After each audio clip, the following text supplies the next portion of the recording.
Tonight's topic has to do with his book, The Economics of Prohibition, why we lost the war on drugs and why that is a good thing. I present to you now Dr. Mark Thornton.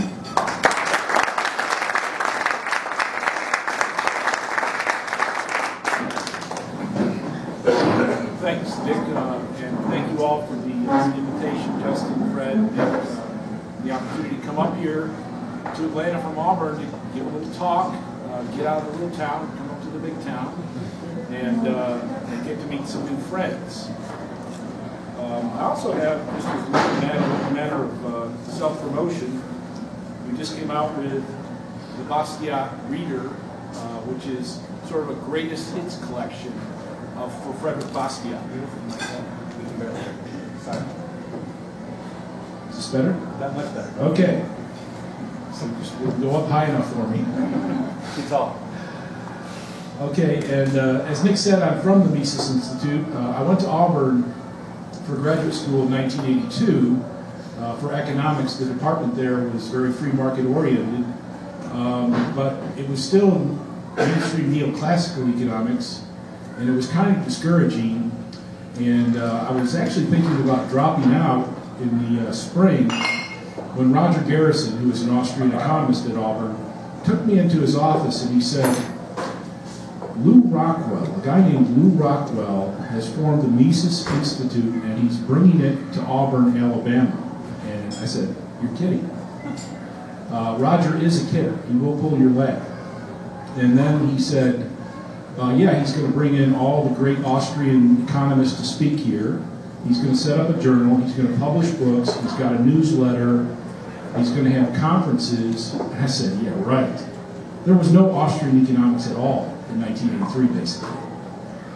And then he said, and they're going to give you a fellowship that's going to pay for your graduate education. And I said, you've got to be kidding me. And I walked out the door thinking that he had just pulled my leg 3 times, but it turns out he was telling the truth.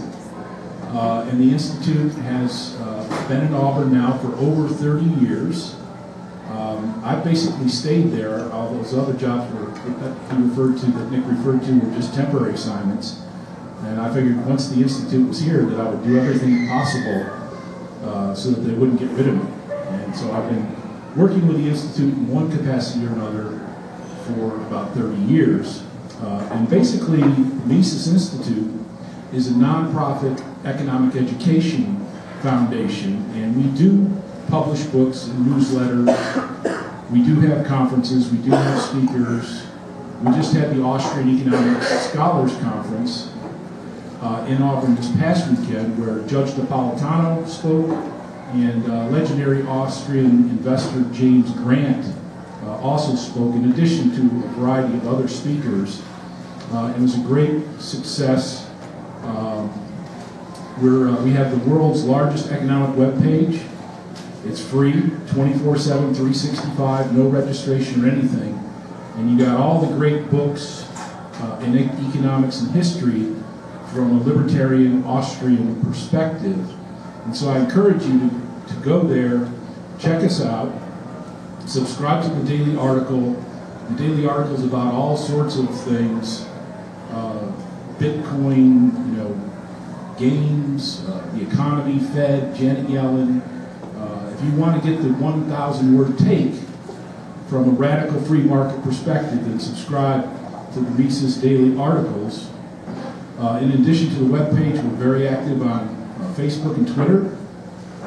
Forbes magazine just published an article, which I have some copies over there, that looked at the presence of free market institutions on the web and on social media.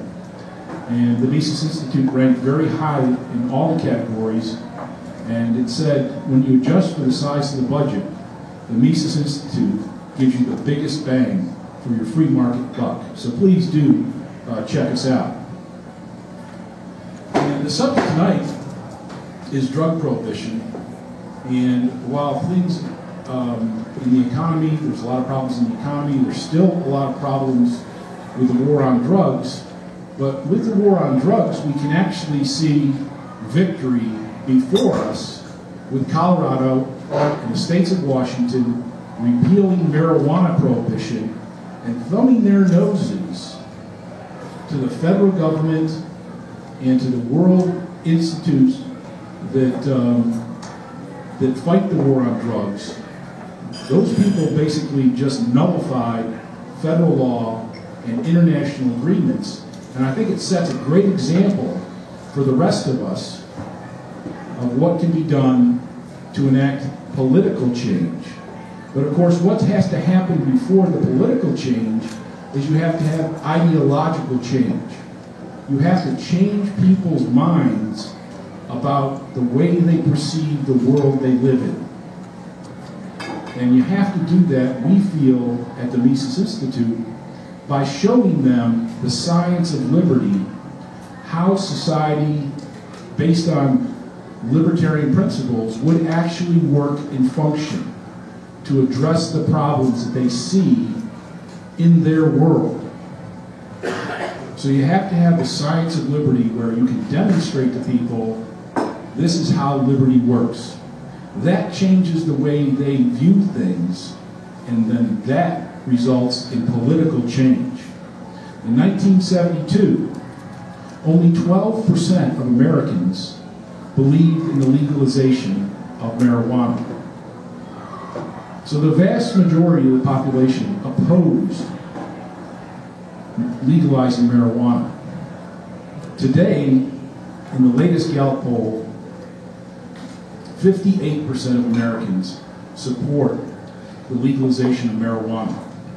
And it's not just here in the United States, it's in Europe. A lot of European countries, particularly Holland, Spain, Portugal, have relaxed their laws, they've liberalized their laws, they've repealed prohibitions.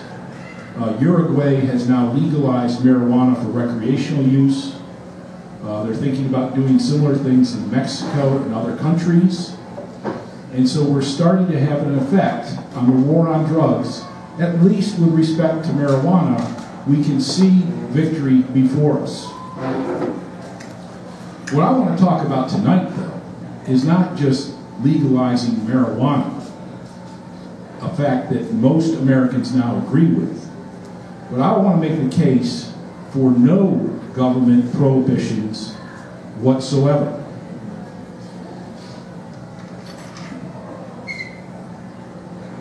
And that reflects not just, marijuana, cocaine, and heroin, but anything that consenting adults agree to should not be prohibited by the government.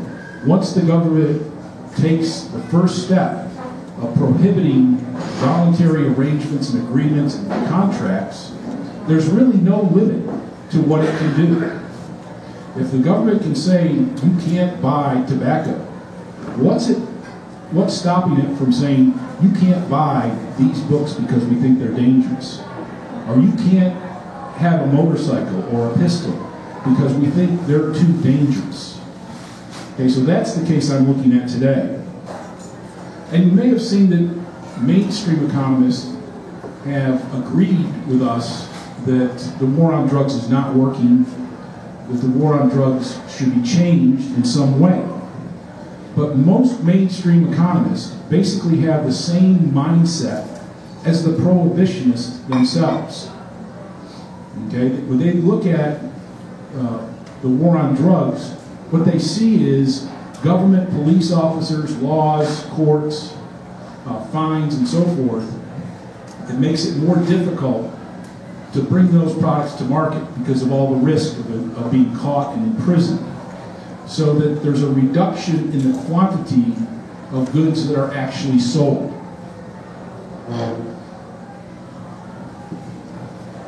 And most economists think that the cost is simply too high. So they see it as the cost is outweighing the benefit and we have to change the rule. Well, the prohibitionists don't see it that way. They see it as if we can save a few kids from staying out of drugs, then any cost is worth it. And as an Austrian economist, you have to think that value judgments are subjective. So to them, the cost being high is irrelevant. And so the prohibitionists and the mainstream economists basically are coming from the same perspective They just have two different views of what the value of the benefits are. What I'm going to argue tonight is that there are no benefits from the war on drugs. There's only costs, and those costs are much greater than most people think. So I'm going to ask you to imagine a world in which there are no prohibitions. So a prohibition-free world, and what that looks like. Now the first thing you have to do to get a picture of this world that we can't see right now, because our world is full of prohibitions, is that you have to separate the problems of drug abuse from the problems of drug prohibition. And then we have to go further and separate the differences between a government prohibition and those institutions which would remain if we got rid of government prohibitions. Things like private prohibitions, things like market competition and restrictions, and even the common law, which would come back into play in replacing the war on drugs. Now, I'm not going to belittle the problems of drug abuse. Drug abuse is a problem, and it will remain a problem. And so I don't want to downplay the fact that drug abuse has tremendous negative consequences. My own mother died because of complications due to alcoholism. My grandfather died because of complications in using pharmaceutical drugs. And I also had a friend who died because of complications due to dirty needle use of taking heroin. So I know those real-world consequences of drug abuse. But prohibition and the war on drugs is not only a problem, but it doesn't address the real problems of drug abuse. What they tell us is that the war on drugs is supposed to make us better overall as a society. Drug prohibition is supposed to make us healthier. If you stay away from these drugs, they're dangerous drugs, they're addictive drugs, then that will make us a healthier society. Drug prohibition will make us safer. People won't be drugged up and drunk while driving cars. They won't be willing to have fist fights and conflicts with one another, and so on. And we'll also have a better society because the cost associated with drinking and tobacco and marijuana and cocaine and heroin and all the rest, crystal meth, if we're not making those things, it's going to reduce the cost. We can make other products. We don't have to pay the health care expenses related to the problems of those drugs. It'll make people better citizens. It'll make politicians less corrupt, and so forth. But what prohibition actually does is make us less healthy. One of the things that I did in the Economics of Prohibition book and other studies was to show that it's prohibition, the war on drugs, heavier penalties, more law enforcement officials, more arrests, longer term sentences. All of those efforts actually make drugs more potent and less safe and more addictive, less pure. And most people don't believe me when I tell them that. So, like for example, in a group of Auburn students, I told them, I said, you know, in football, what happens on several weekends in the fall, during the fall? They said, well, a lot of people come to the games and they're tailgating and they're having a good time. They're all dressed in orange and blue. And I said, that's right. And what are they drinking? And the answer is almost uniformly beer. And I said, well, then what happens when the game starts? Well, they say people go into the stadium, they take their seats, they get their shakers out, they start talking, they start cheering, and so forth. And I said, and what are they drinking? And it just stops them cold, because what most people are drinking, if they're drinking alcoholic beverages in the stadium where it's prohibited, and this is probably true of Georgia, I would imagine, in Georgia State, Georgia Tech, is that they're drinking very high potent alcohol. Something called Everclear. It's 190 proof. Regular whiskey is 80 proof. Everclear is 95% alcohol, 190 proof. And the people at the ABC stores where liquor is sold in Alabama tell me that the shelves get cleared out before an Auburn home football game. And so there's really no difference from that than of bringing marijuana into the United States or bringing cocaine into the United States. The smugglers make it as potent as possible.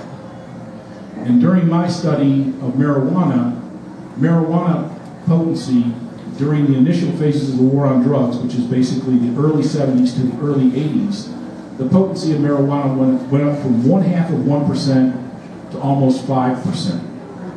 Now it's up close to 10%, and some marijuana has come down to the market with as high as 25% potency of THC. And of course, when marijuana becomes too bulky to get through the lines, get across the border, what do? Well, they turn to cocaine, crack cocaine, heroin. Now all sorts of chemical stuff is coming across the border by the boatload. And so drugs have become more and more potent the stronger we crack down on the war on drugs. So clearly, that's not a healthy thing, and the number of drug overdoses has increased by over 350% over the last 25 years. So it shows up in emergency rooms, and it shows up in the morgue. Does the war on drugs make us safer? Well, there's really no one who can really argue that. Crime and violence proliferate wherever there's a war on drugs or a government prohibition. During alcohol prohibition, for example, the murder rate in the United States went from 5 murders per 100,000 population to 10 murders per 100 population. So it basically goes like this from 1920 to 1933, and in 1934 and 5, it falls right back to normal at about 5 murders per 100,000 people. So it's pretty clear, just to the casual observer, that we're experiencing more crime, we're experiencing more violence in a country dominated by the war on drugs. And certainly we've exported that crime and violence to the producer nations. Mexico and the Mexican border, 60,000 people murdered over a period of less than 10 years. Colombia, where the cocaine cartels were, thousands of murders and assassinations attributed to the war on drugs. Afghanistan, Lebanon, wherever drugs are produced, we're essentially exporting all that crime and violence and corruption. And of course, does it make us a better society? Well, not really. Not only is the war on drugs very costly, but it's the #1 source of political corruption, the #1 source of broken families in the United States. So you can hardly say that society is better off as a result of the war on drugs. And of course, being a healthier, safer, better society is just what they tell us. The real reasons for the war on drugs and prohibitions is basically money. There's money to be made in prohibitions. And there's also an element of discrimination. So when opium was prohibited in the United States, it was basically an attack on Chinese immigrants. When cocaine was made illegal, it was basically attributed to an attack on African Americans. And when marijuana was prohibited in 1937, it was basically a discriminatory attack on Hispanic Americans from Mexico. But money is the real reason. John D. Rockefeller was the biggest funder to bring about alcohol prohibition in 1920. He spent millions of dollars funneling to groups that opposed alcohol and supported prohibition. Now, what would John Rockefeller spend many millions of dollars promoting alcohol prohibition? What did he sell? He sold oil. He was the biggest oil producer in the United States. And at the time, the early automobiles could run on either gasoline or alcohol, just as they do today. And so by prohibiting alcohol in the United States, he basically took out his number one competitor. DuPont also did a similar thing in getting marijuana prohibited. The legislation also included hemp. And hemp was a number one secondary source of textile fibers. There was cotton, and there was hemp, and DuPont had the patents on synthetic textile fibers. And so by eliminating hemp, he took out one of his primary competitors and made his patent much more valuable. And then even in the recent Prop 19 proposition in California, which was defeated, it's interesting to note that, of course, certain Christian groups opposed legalizing marijuana. One group in particular got a very large donation from the California beer distributors to put on TV ads attacking Proposition 19. And the California Beer Distributors Association said, yeah, we had to do something. We didn't want our truck delivery men and women driving the streets with these large, heavy trucks while smoking marijuana, which of course is ridiculous. They don't allow that anyways, and neither would Proposition 19. Okay, so government prohibition doesn't work. It's a victimless crime. There's nobody to call for help because both parties agree to the transaction. And actually, prohibition in one sense is working. They are arresting millions of people. They are confiscating tons and tons of illegal drugs, warehouses full of them. So they're getting results in terms of arrests, prosecutions, confiscations. It's just that it's not doing anything for the rest of us. And in the process of prosecuting the war on drugs, they've basically been bending the law, American constitutional law, to the extent that they've basically broken the law. The military has traditionally been prohibited from being engaged in police work, but when it comes to the war on drugs, they're part of the law enforcement team. So that's a direct breaking of the natural common law here in the United States. The RICO statutes, the confiscated property, which they confiscate somebody's property, sell it for themselves, and never bring the people to trial, so the people never have a chance to get their property back. So in so many ways, spying, offering money to informants, offering to cut deals with untrustworthy criminal elements to arrest people. Basically, the law enforcement system has become entirely corrupt as a result of trying to enforce the war on drugs. Okay. So, prohibition doesn't work. It actually produces no benefits. Everything that it's supposed to do for us, it actually runs counter to that. It makes us less healthy, less safe, it makes us a worse society, and it's broken the traditional rights and liberties that Americans used to enjoy. It also prohibits the many benefits that these drugs can provide for us, legitimate uses. Heroin has legitimate uses. Cocaine has legitimate uses. Marijuana has many, many legitimate commercial uses beyond recreational use. For example, freeing up hemp Hemp is a master resource in that it can be used to make textiles of all sorts. It can be used to make food. It can be used to make fuel. It can be used to make many things, including drugs that can solve a lot of problems for people. So there is something called CBD. It's an element that's in marijuana and hemp that can be used to do things like cure seizures in little children who are suffering from constant seizures. It can be used to cure certain types of cancers.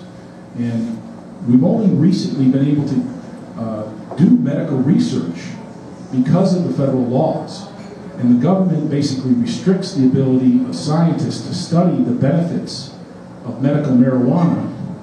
And all the money that the government puts into it is only about studies about the harm that marijuana might cause.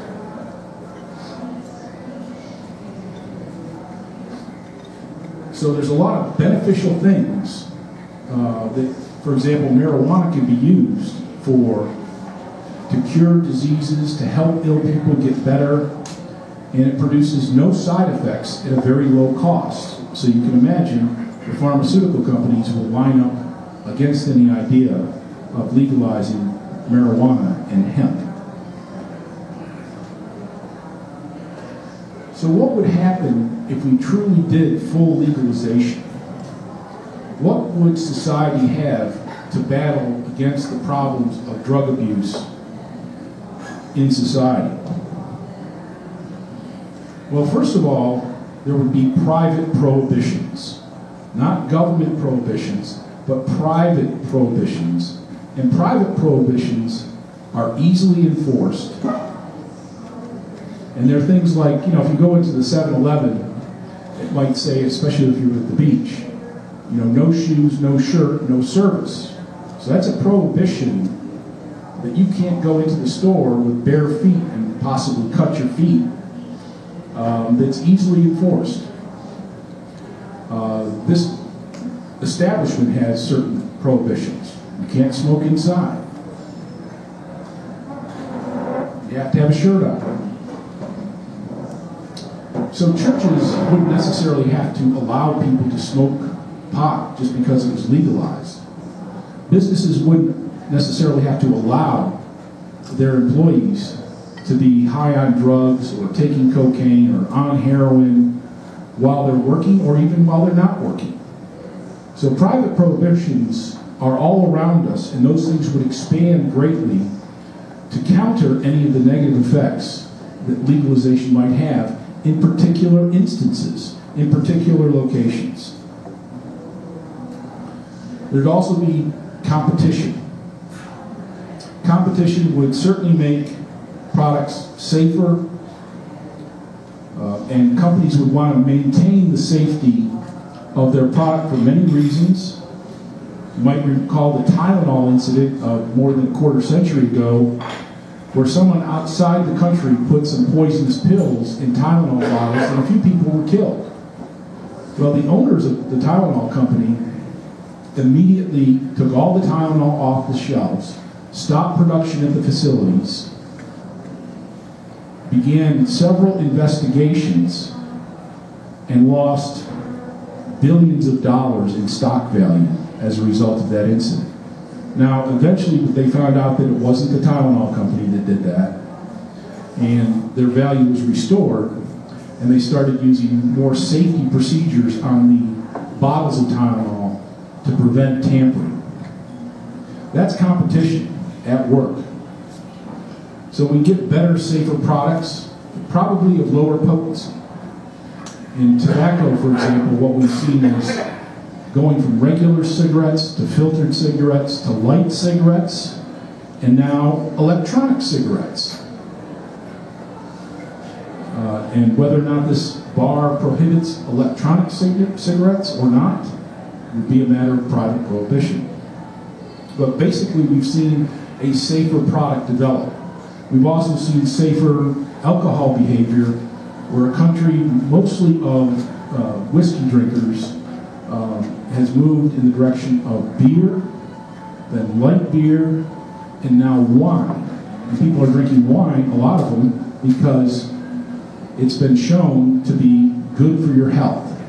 And so when people are free, and markets are free, what we've seen is a tendency towards safer products and safer consumption patterns. And we probably see that with some of these new legalized drugs. And of course, we would see an expansion of positive uses for these now legalized drugs. And then there would be legal remedies. Cops wouldn't be going after smugglers, dope dealers, street gangs, which make most of their money off of drug sales, terrorist gangs that make most of their money off of drug sales. They'd be enforcing the law. And studies have been done which show that in areas, similar areas where, for example, the police can confiscate your property and use it to buy themselves bigger guns and faster cars, that they spend an inordinate amount of time in fighting the drug war and not much time preventing crime, burglaries, robberies, auto thefts, and things like that. And so when a jurisdiction gets the right to confiscate properties, what happens is that all the other crimes go up. And so without prohibition, hopefully the police would do a better job of preventing real crimes.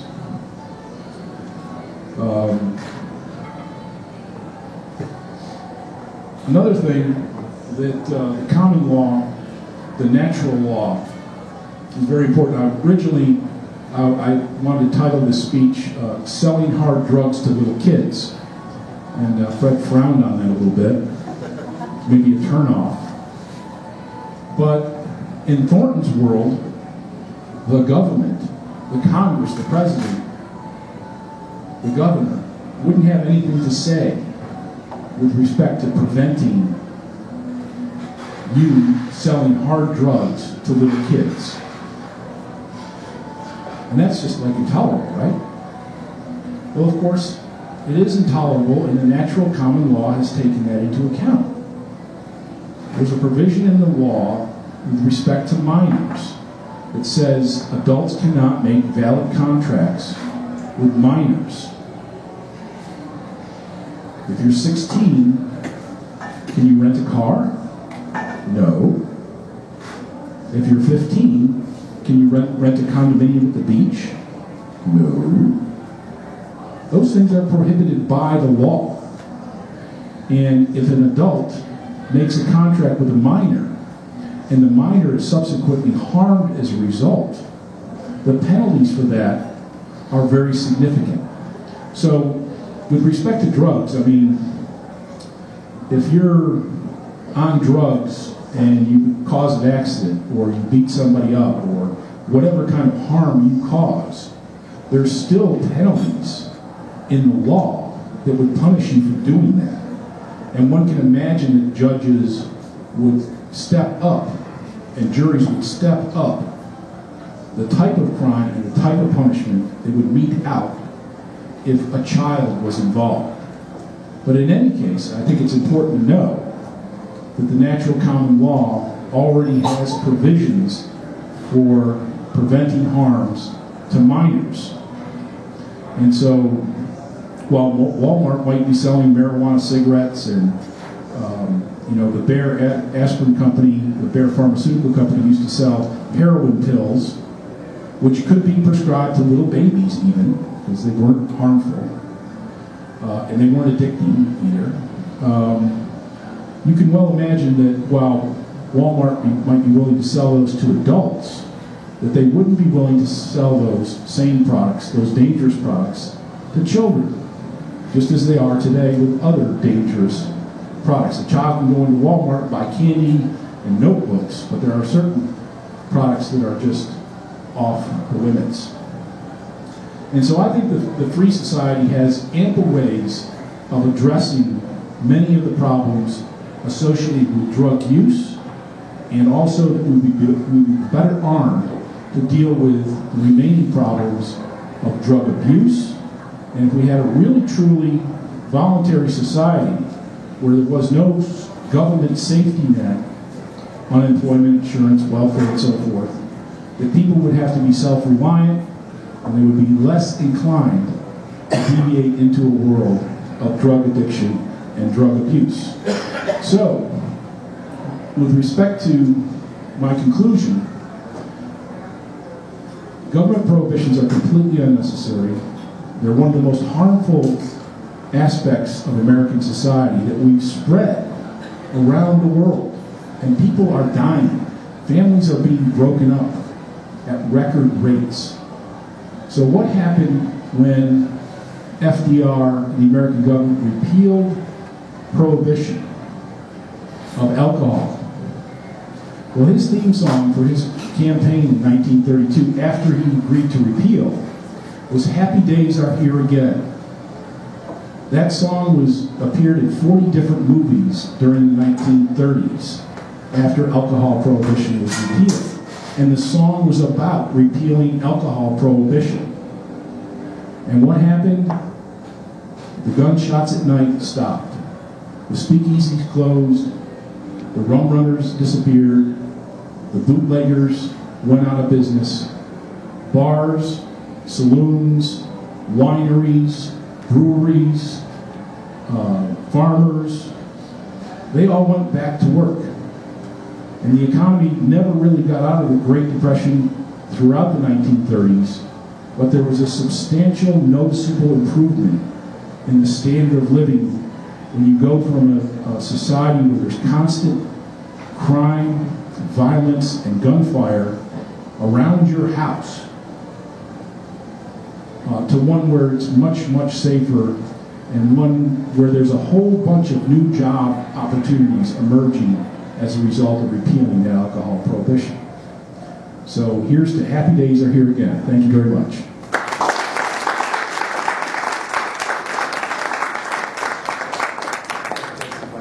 Sure, I'd be happy to take some questions. Are there any questions? I have. Yes, ma'am. You said something very true about our culture today, which is we have a welfare state, and therefore there are people who are not working and so on because of supplemental money that we're getting. And as you mentioned, maybe many of those are abusing drugs at this point, and maybe even, and I'll go to the next level, maybe even using some of the money to buy drugs and they're getting from the government. Because of our culture and the way it is today, is it possible to have what you want, which I agree with 100%, in this kind of culture that we have today? More or less the responsibility throughout the whole culture. Yeah, the question is about how the government safety net has changed culture and really encouraged some of this drug-taking behavior. And I think that's absolutely true. As a matter of fact, after I'd written my book, dissertation and book, in several articles, I was asked in 1997 to write a book about policy reform in the war on drugs. And I titled the paper, Perfect Drug Legalization. Because if you just legalize drugs, that wouldn't get to all of the problem. I think you really have to go to completely to the free society where there's no government safety net. There's, of course, lots of private charity. And to speak more directly to your point, the police have found on many occasions with small neighborhood drug dealers and street gangs that they inevitably find drugs, they find cash, and they find SNAP money, which I think is the modern version of food stamps. And so a lot of people have figured out ways of getting more food stamps than they're really qualified for, and they're using the money to buy drugs and also to trade for things like alcohol and tobacco and so forth. So it's definitely a problem. We're not going to wipe out drug abuse entirely ever, but you have to have individual self-responsibility as a social norm. Is there another question here?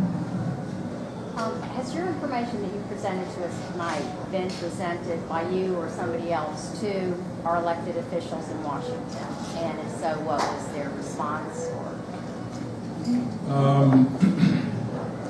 I've been invited to several places, not to Washington, to talk about the war on drugs. Actually, I did go to a conference on the war on drugs in 1991 and made several of these points to a pro-legalization group, very large group actually, the Drug Policy Alliance.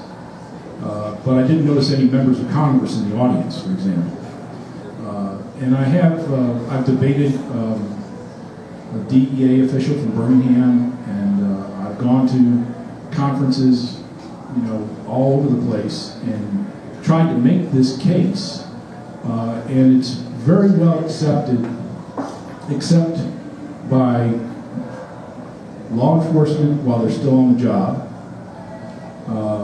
the political process, and interest groups such as private prisons, the beer associations, alcohol associations. None of those people want to have anything to do with this. But like retired law enforcement officials are very sympathetic to this.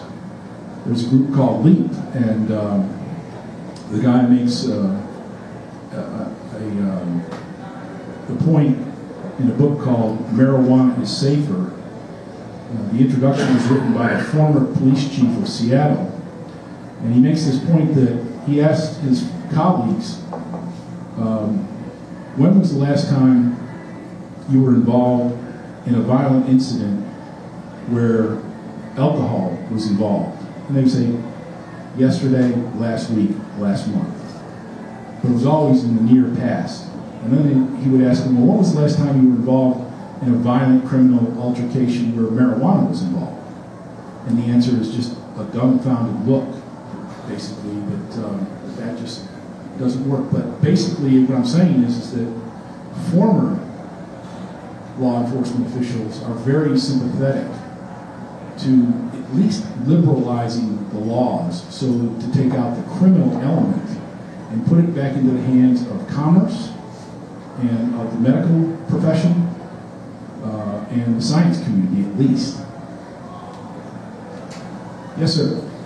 In a recent, going back to the point about the welfare state, so in a recent debate on John Stoss's program, Ann Coulter was on basically saying that she would be able to support drug legalization if you were to eliminate the welfare state immediately. But for that reason, that she couldn't be in favor of any sort of drug liberalization, any sort of drug legalization right now because there is a welfare state. And a lot of capital R Republicans will agree with her on that kind of point as to why we can't end the drug war right now. So to kind of tack on to what you said before about the welfare state, what exactly is the elevator speech as to why we should give legalization right now a chance on the drug war, even though there is a welfare state that still exists in conjunction with that? That's just an excuse on Coulter's part. She knows that no one's going to eliminate the welfare system in a snap of her fingers. In the same way, people complain to me in California. They said, "Oh, we don't want to legalize marijuana. We like it just the way it is. We don't want to have rules and regulation and taxes." Of course, these people who were writing me, they were all writing me from Humboldt County, California, where they made tons of money growing this stuff illegally, which they'd lose their money if they actually legalized it. So you never want to put up with excuses. I don't like what Colorado did in terms of regulations, restrictions, taxes, requirements, and so on. I think the free market works perfectly well on its own, especially in the early stages of an industry. And so I think those are just excuses. I'm willing to accept those detrimental policies in order to get it passed. I mean, if I have to buy some regulated marijuana that's been taxed by the government, that's much better than the idea that anybody could snitch on me, the police show up at my home, arrest me, and put me in jail, give me a record, maybe prevent me from getting student loans, all sorts of negative consequences, horrific negative consequences. I'm going to be willing to put up with those smaller government inconveniences. So don't take those excuses. They're not valid. It's like with tax reform. You know, if we can get taxes cut, as long as nobody's taxes are increased as a result, then let's do it. I mean, I'd like to get rid of the income tax, but if we can cut taxes for most people without increasing taxes on anybody, then let's do it. Yes, sir.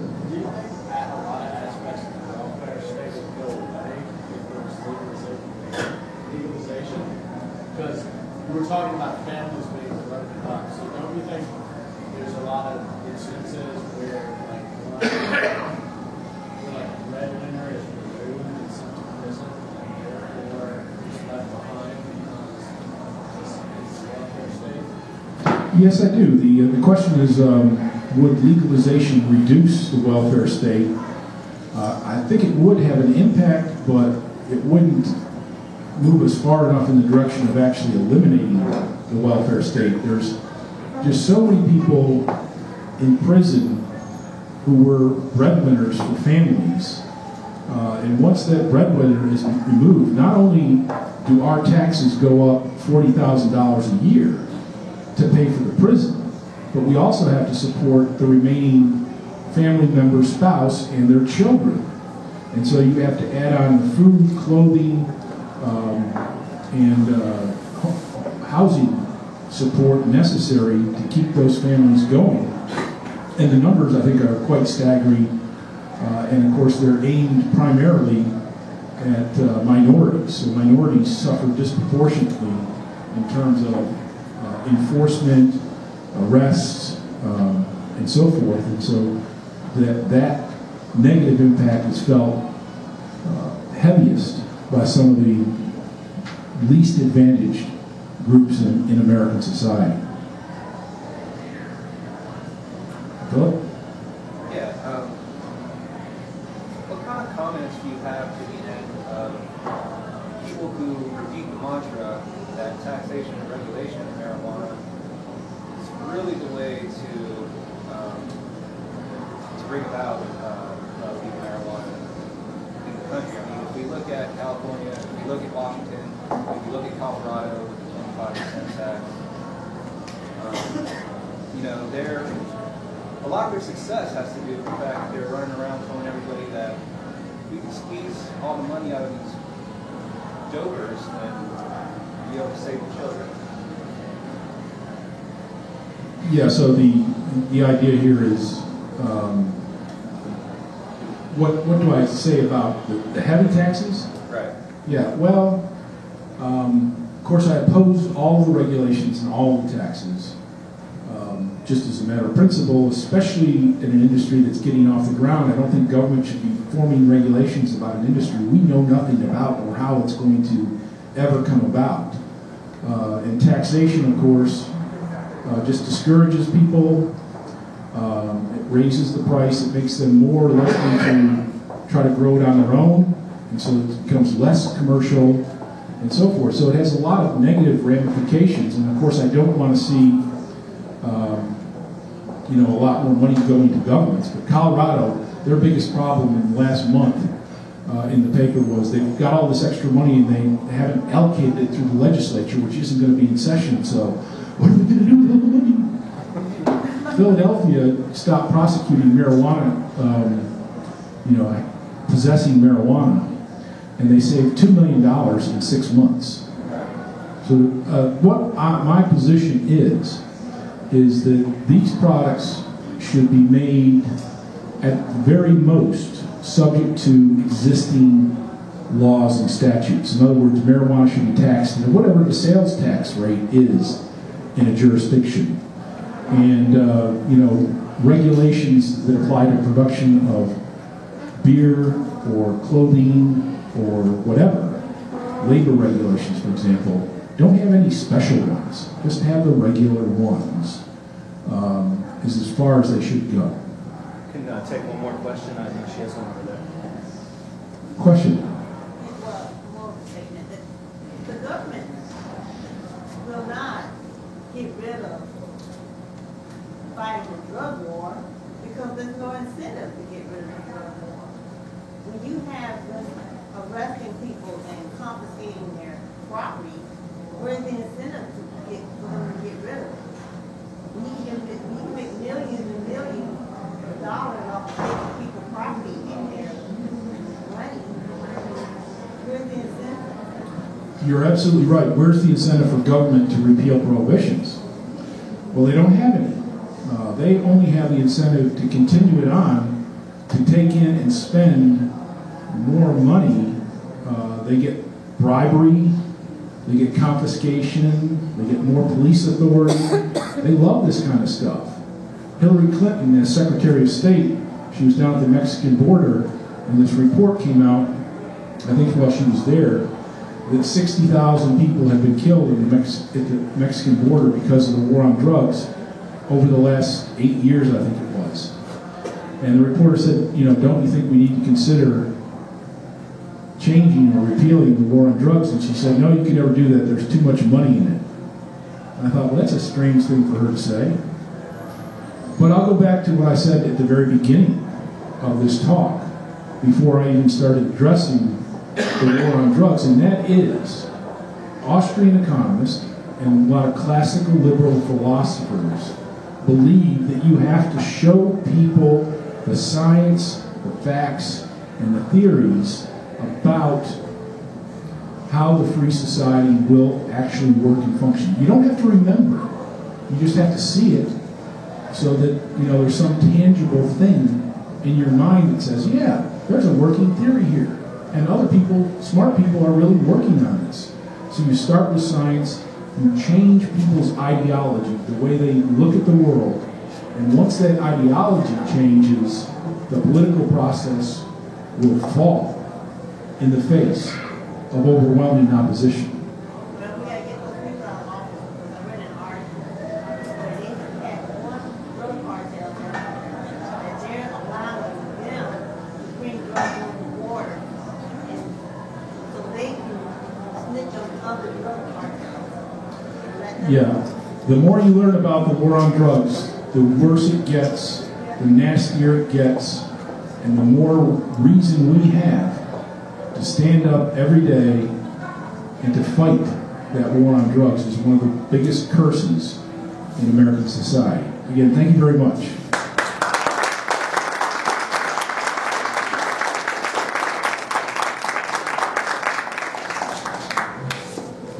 Thank you, Dr. Thornton. Let's everybody give him another round of applause.